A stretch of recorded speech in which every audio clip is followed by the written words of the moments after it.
Hello friends, welcome to my channel Nagercoil masala. இன்னைக்கு நம்ம பார்க்க போகிறது ஒரு ஈஸியான ஒரு ஸ்நாக்ஸ் தான் பார்க்க போகிறோம். என்னென்னா பிரெட் ரோஸ்ட்டு. இந்த பிரெட் ரோஸ்ட்டை நம்ம பார்க்கறதுக்கு முன்னாடி இந்த சேனலை நீங்கள் சப்ஸ்கிரைப் பண்ணாமல் இருந்தீங்கன்னா ப்ளீஸ் சப்ஸ்கிரைப் பண்ணுங்கள்.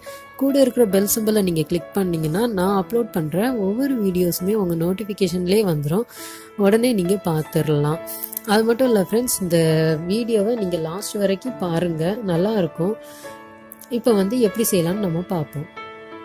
8 ஸ்லைஸ் பிரெட் எடுத்துக்கோங்க.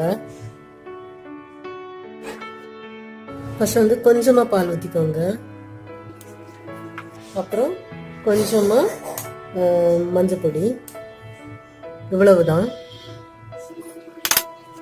இதை லைட்டாக மிக்ஸ் பண்ணி விடுங்க. 2 டீஸ்பூன் சுகர் போட்டுக்கோங்க. உங்களுக்கு தேவையான அளவு போட்டுக்கோங்க. நீங்கள் எவ்வளோ இனிப்பு சேர்ப்பீங்களோ அதுக்கேற்ற மாதிரி போட்டுக்கோங்க. இதை லைட்டாக கரைச்சி விட்டுக்கோங்க. அடுத்தது 2 முட்டை உடச்சி ஊற்றிக்கோங்க. இதை நல்லா மிக்ஸ் பண்ணிக்கோங்க. இதில் நான் மஞ்சள் ஏன் ஃபஸ்ட்டு பாலில் ஊற்றி கலக்கினேன் அப்படின்னா, அப்போந்தான் மிக்ஸ் ஆகும். இல்லை இது முட்டை சேர்த்துட்டு நம்ம போட்டோம்னா மிக்ஸ் ஆக கொஞ்சம் நேரம் ஆகும். இப்போ நம்ம 1/4 டம்ளர் பால் ஊற்றிடலாம். நல்லா மிக்ஸ் பண்ணுங்க. இப்போ ஸ்டவ் ஆன் பண்ணிவிட்டு ஒரு தோசைக்கல்லை வச்சிடலாம். எப்படி இருக்குன்னு பாருங்க. இந்த மாதிரி இருக்கணும். தோசைக்கல் சூடான உடனே நம்ம எண்ணெயை பரட்டிடலாம். எண்ணெய் தான் போடணும்னு இல்லை, நெய்யும் சேர்த்துக்கலாம்.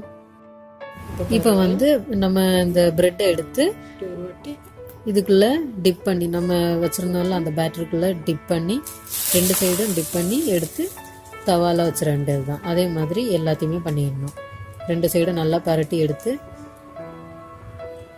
தவாவில் வச்சுருங்க.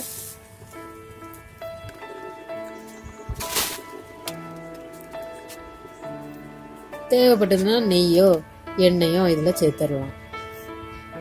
நான் எண்ணெய் தான் சேர்க்குறேன்.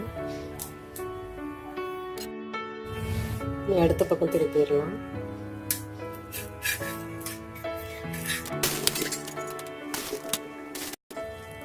இந்த சைடு நல்லா வேகட்டும். இப்போ பாருங்க, 2 சைடும் எடுத்துடலாம்.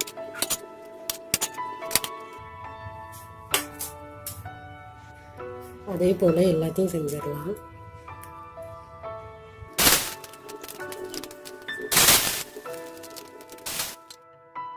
பாருங்க, சூப்பராக ரெடி ஆயாச்சு. இந்த ரெசிபியை நீங்களும் உங்கள் வீட்டில் செஞ்சு பாருங்க. இப்போ ஒரு ஹெல்த்தி டிப்ஸ் சொல்கிறேன். என்னென்னா, இருமல் வந்துச்சு அப்படின்னா ஒரு 2 பல் பூண்டு தோலோடி எடுத்துக்கோங்க. அதை லைட்டாக தள்ளிக்கோங்க. அதை எடுத்து நம்ம மூக்கில் ஸ்மெல் பண்ணிக்கலாம். அப்புறம் அதையே உச்சந்தலையில் வச்சிடலாம். வச்சிட்டிங்கன்னா கொஞ்ச நேரத்துலேயே உங்களுக்கு இருமல் சரியாக போகிறது உங்களுக்கே தெரியும். இது நான் எப்பவுமே இந்த மாதிரி இருமல் வந்துச்சுன்னா நான் ட்ரை பண்ணியிருக்கிறேன். ரொம்ப யூஸ்ஃபுல்லாக எனக்கு இருந்தது. எனக்கு யூஸ்ஃபுல்லாக இருந்ததுனால நான் உங்ககிட்ட ஷேர் பண்ணிக்கிட்டேன். இந்த வீடியோ உங்களுக்கு பிடிச்சிருந்தா லைக் பண்ணுங்கள், ஷேர் பண்ணுங்கள், கமெண்ட் பண்ணுங்கள். ஏற்கனவே சொன்ன மாதிரி சப்ஸ்கிரைப் பண்ண மறந்துடாதீங்க.